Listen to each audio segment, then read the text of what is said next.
Cheers to everyone for watching. My name is Mitchell. You're watching the Stereo Picture Society. This is a channel where I review Canadian albums. And today we're going to be doing a review of Metric's new album, Art of Doubt. This is the 7th full-length album from Toronto indie rock legends Metric. The band consists of Jason Shaw on guitars, Josh Winstead on bass, Jules Scott Key on drums, and Emily Haynes on synthesizers and the vocals. They've been around for 20 years, guys. This is their 20th year as a band. And throughout the last 2 decades, they've remained a key figure in Toronto's indie scene, being key parts of influential groups such as the Broken Social Scene, and also Toronto indie label Last Gang Records, which I'm pretty sure they're off of right now. I haven't seen Last Gang put anything out on their new release, which is weird. Metric pretty much broke out in 2009 with their album Fantasies. Pretty much this classic indie rock record with a whole bunch of riffs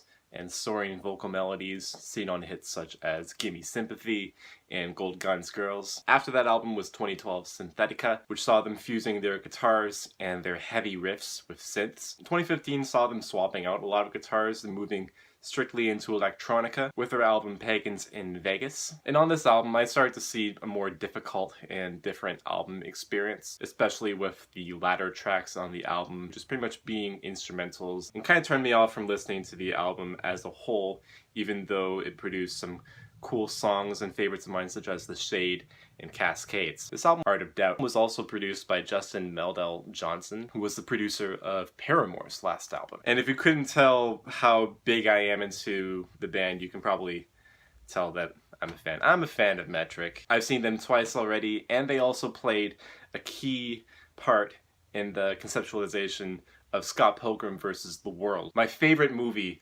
of all time, and they also contributed a song to it, Black Sheep. And as a fan of Metric, I was witness to their album's rollout online. For the last 3 months, they were saying that they'd be releasing an album at the end of September, but they had no name to it then. It was only at the beginning of this month that they released the name and Art of Doubt and everything. And could I say right off the bat, this album's cover is not good. Not only was I a bit disappointed in Metric not having their trademark stencil logo on the album cover for the first time, but like, what is this supposed to represent, right? It's blue tape. It's very minimal and not really saying much, which in a way, sadly, is pretty representative of this record as a whole. Even though I'm a fan of Metric, I'm a fan of music first, and I think that anything you love is worth criticizing with the objective of making it better. With all this being said, Art of Doubt is Metric's weakest record to date. Art of Doubt pretty much sees Metric playing it safe throughout the entire album, going off of instrumentation and riffs and melodies and lyrics that they're already comfortable doing. The first half of this record pretty much goes into their down-tempo, trademark, synth-infused, kind of dancey songs that you can pretty much expect from a Metric record. Most of these songs are between 4 and 6.5 minutes long. And a pretty good indicator of what this album sounds like is from the song Now or Never Now, which was released as a single. It has these safe and neat riffs that kind of get lost as the band fuses them with their own instrumentation. The vocals on Now or Never Now come a lot later than you'd expect on an average song. I think like at the 1.5 minute mark. The lyrics aren't really narrative, it's more just revolving around a certain theme, and Emily just finding these personal but esoteric and uncontextual lyrics to throw into the song. Rhythmically, the song's just groovy enough to be interesting for its 6.5 minute length. So what it comes down to is pretty much a song that you're just nodding your head to. You kind of get lost in it if you want to, and the first half of this album pretty much follows this template. We have shorter 4-minute songs on here like Love You Back and Die Happy, but also on these songs are some la la la la la and da da da does that just take the place of what could be lyrics or some interesting instrumentation. And I felt these could have been annoying, but they aren't. They're just so-so, and I think that goes to show how safe of an album this is. The second half of the album opens up with the song Dressed to Suppress, which follows the pretty and atmospheric and arena rock kind of instrumentation and production that Metric are already used to at this point. The melodies on here are nice, the lyrics though are kind of uncontextualized, but they all lead to this one chorus that's pretty catchy, just Dress to Suppress, sung a whole bunch of times. But like off of that one line, Dress to Suppress all kinds of sorrow, I got this vibe of feminism and gender and also performing as well. But there's nothing narrative or important that Emily's trying to be saying off of any one line of this song. She's just totally writing this lyrics as if she's feeling the vibe of the track and that hook. I also get that vibe later with the song 7 Rules. It's really loose, really slow, down-tempoed. Halfway through the song, there are some guitars that follow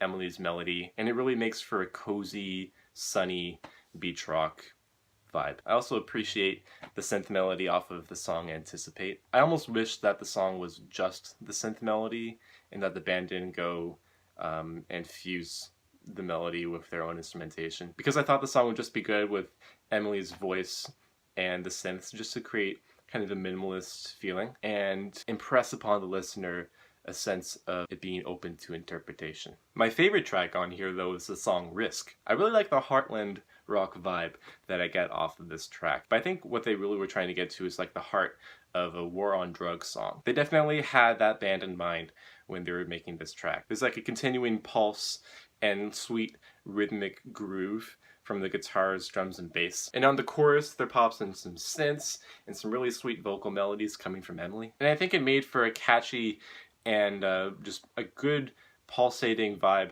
to listen to throughout the 5.5 minutes that this track is. I also thought that the closer was kind of a neat track as well. The song's called No Lights on the Horizon, which makes reference to the Lights on the Horizon tour that they had with Death Cab for Cutie in 2016. I just happen to have that poster on my bedroom wall. So, man, it was cool to see that reference. Topically, Emily is just talking about how performing live helps her and heals her emotionally. Pretty much saying, like, if it wasn't for playing live, if it wasn't for the audience, if it wasn't for the response and the love that they give to me, I don't know what I'd be doing. So it's kind of an inspiring note for the album to leave off on. However, it is another 6.5 minute long track, and even though I get Emily's sentiment from the track, I thought that her vocal delivery left more to be desired. There are a lot of tracks on here that will go over well live. The tracks here will blend really well into one another and into Metric's hits. But I also feel like this album is meant pretty much for people